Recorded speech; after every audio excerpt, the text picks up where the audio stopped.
There you go.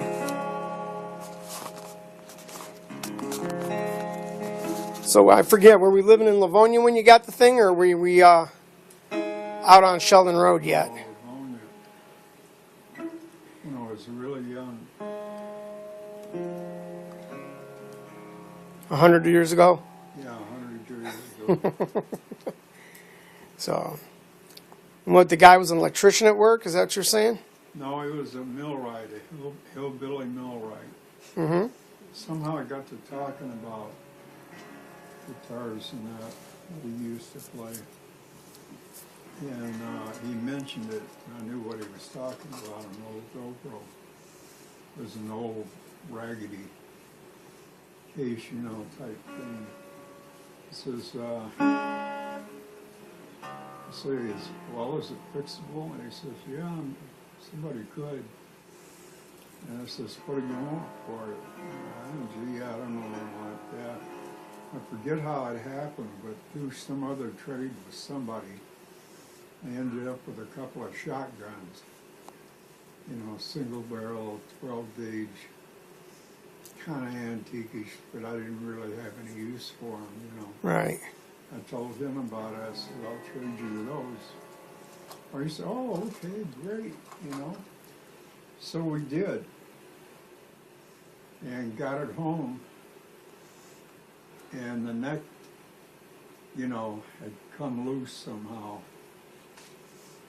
And the fingerboard had worn out holes. Right. In the frets and all like that. And like you said, it was originally brownish all over, including the pie plate. Right. You know.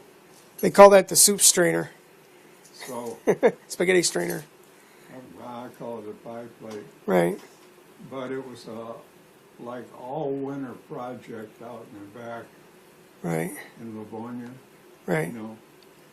And it was all scarred up, you know, the original finished stuff and like that. So I took it apart, and Phil said, yeah, oh yeah, you could do this, you know. This is actually, you can't see it, but it's got a thin shim underneath it that Phil made. Right.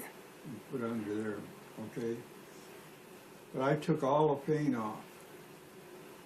Forget, you know, some sort of paint remover. Right. And tried a spot because I was afraid of it. But underneath, you had this, you know. I thought, cool. So I stripped it down and took all of the paint off, you know. Took the pie plate, took all the paint off of that and everything. Drilled these holes here. And then I took it to a plating shop in Ypsilanti and had them chrome plated. Oh. And that's the story. Wow. There you go. And I don't think I had new keys put on it. What looked like it to you? Yeah.